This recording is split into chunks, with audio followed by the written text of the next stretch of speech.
Hello students, आज हम लोग आईसीएसई का चैप्टर 2 पढ़ेंगे, मैथ्स का कंपाउंड इंटरेस्ट।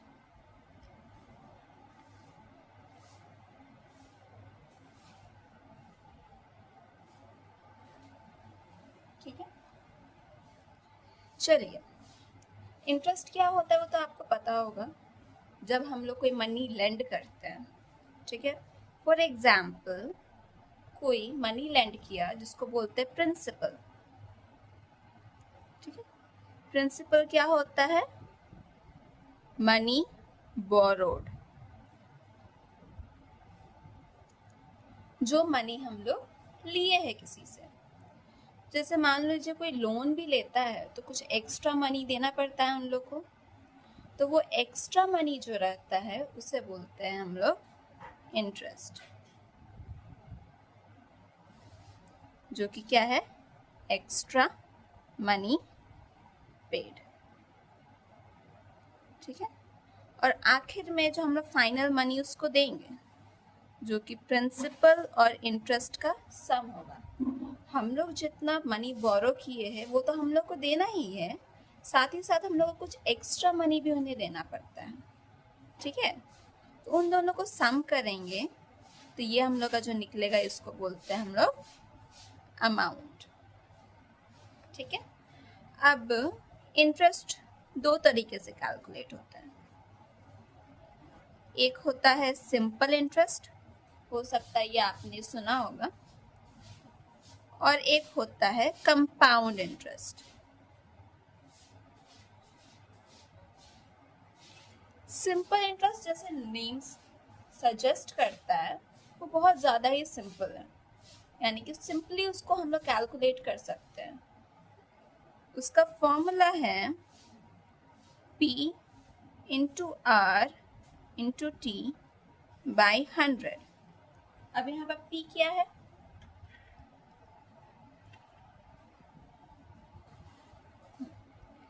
यहाँ पर P हम लोग का प्रिंसिपल है, प्रिंसिपल। आर हम लोग का रेट है। हम लोग जब भी इंटरेस्ट कैलकुलेट करते हैं तो हम लोग का किसी रेट पे वो इंटरेस्ट कैलकुलेट होता है। जैसे मान लीजिए 10%। ठीक है, और फिर ये होता है टाइम, जो कि हम लोग का ड्यूरेशन है कि हम लोग कितना दिन के लिए उसको लिए हैं, हम लोग कितना दिन में उसको वापस करना है, डिवाइडेड बाय 100। चलिए एक एग्जाम्पल ले लेते हैं। फॉर एग्जाम्पल हम लोग का जो प्रिंसिपल है, यानी कि जो हम लोग मनी बोरो किए हैं, वो 1000 है। ये जो रेट है वो 10% है, और टाइम जो है वो 3 years है।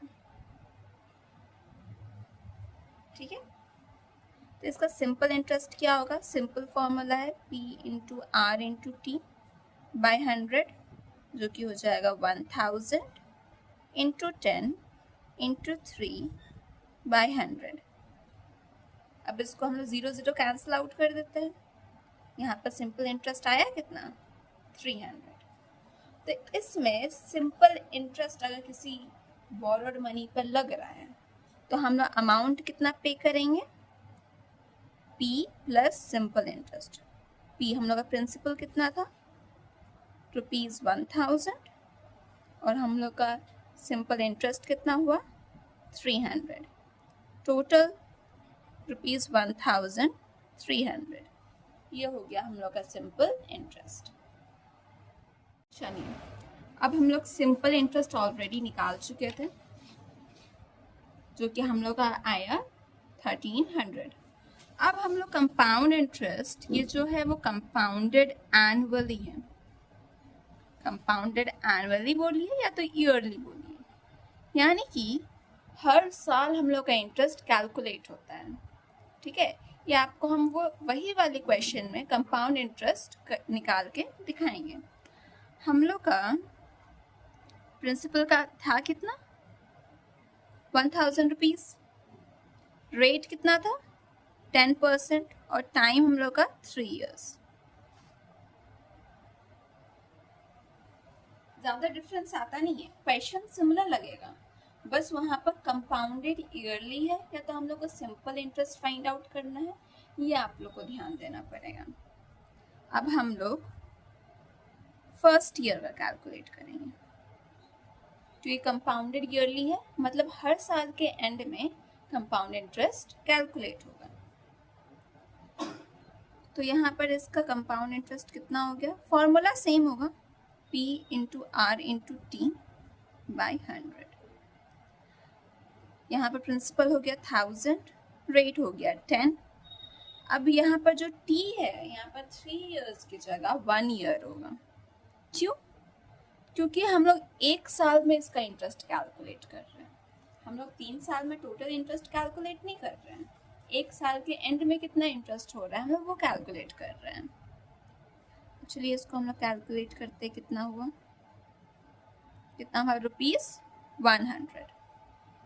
अब इससे वो सिर्फ कंपाउंड इंटरेस्ट फर्स्ट ईयर का है, पूरा नहीं है। तो इसमें हम लोग का अमाउंट कितना हो जाएगा, प्रिंसिपल प्लस CI, चूँकि हम लोग का प्रिंसिपल कितना है, हाँ प्रिंसिपल हम लोग का कितना था 1000 और CI हम लोग का हो गया 100, ये हो गया 1100 रुपीज़। ठीक है, ये तो फर्स्ट ईयर का हो गया। अब हम लोग को सेकेंड ईयर जाएंगे, ऐसा हम लोग फर्स्ट ईयर, सेकेंड ईयर और फिर थर्ड ईयर का भी निकालेंगे। हम लोग का फर्स्ट ईयर में जो अमाउंट था ना, वो सेकेंड ईयर में उसका प्रिंसिपल बन जाएगा। रेट हम लोग का एज इट इज रहेगा 10%, और यहाँ पर हम लोग का टाइम पीरियड भी 1 ईयर होगा, क्योंकि सेकेंड ईयर उसका ड्यूरेशन 1 ईयर है। ठीक, हाँ तो अब हम लोग सिंपल कंपाउंड इंटरेस्ट निकालेंगे सेकेंड ईयर के लिए। अब यहाँ पर हम लोग का प्रिंसिपल चेंज हो चुका है, तो हम लोग चेंज टू द प्रिंसिपल लिखेंगे, जो कि हम लोग का हो गया 1100। रेट हम लोग का 10% एज इट इज रहेगा, और टाइम पीरियड हम लोग का 1 ईयर ही होगा, क्योंकि हम लोग अभी से वो सिर्फ सेकेंड ईयर, मतलब उसका ड्यूरेशन 1 साल है ना, तो सिर्फ 1 साल के लिए हम लोग कैलकुलेट कर रहे हैं। ठीक है, जो हो गया ₹110। ठीक, तब हम लोग का अमाउंट क्या होगा, प्रिंसिपल हम लोग का क्या था यहाँ पर ₹1100, और हम लोग का कंपाउंड इंटरेस्ट कितना आया ₹110। ऐड कर दे दोनों को, क्या हो जाएगा ₹1210।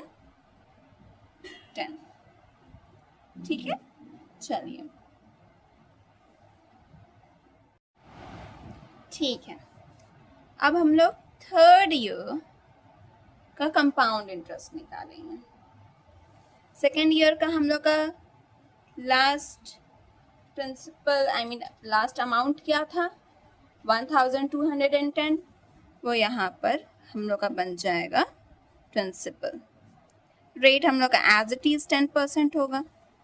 ठीक है, इसका हम लोग कंपाउंड इंटरेस्ट क्या हुआ, P into R into T by 100, ये हो गया ₹1210, इधर हो गया 10%, टाइम पीरियड हम लोग का 1 ही रहेगा, और यहाँ पर 100, यहाँ पर हम लोग का कंपाउंड इंटरेस्ट कितना आया 121। तो हम लोग का at the and amount, at the and third year में जो अमाउंट है, या तो पूरा का पूरा ये जो सॉल्यूशन है वो वही है P प्लस CI, जो कि हम लोग का कितना है, ये थर्ड ईयर में हम लोग का प्रिंसिपल कितना था 1210 प्लस ₹121। इसे हम लोग ऐड कर लेते हैं, ये हो जाएगा 1331। अब हम लोग डिफरेंस देखें, कंपाउंड इंटरेस्ट और सिंपल इंटरेस्ट में हम लोग को क्या डिफरेंस दिखा। सिंपल इंटरेस्ट में अमाउंट हम लोग का क्या था 1300, और कंपाउंड इंटरेस्ट में हम लोग का फाइनल अमाउंट क्या था 1331। तो कंपाउंड इंटरेस्ट में जो अमाउंट है, amount at compound interest is always greater than amount at simple interest. ठीक है, आई होप आप लोग को कंपाउंड इंटरेस्ट और सिंपल इंटरेस्ट के बीच में डिफरेंस समझ में आ गया होगा कैसे कैलकुलेट करते हैं। चलिए नेक्स्ट वीडियो में हम लोग इसके कुछ क्वेश्चंस करेंगे। अभी के लिए बस इतना ही। Thank you.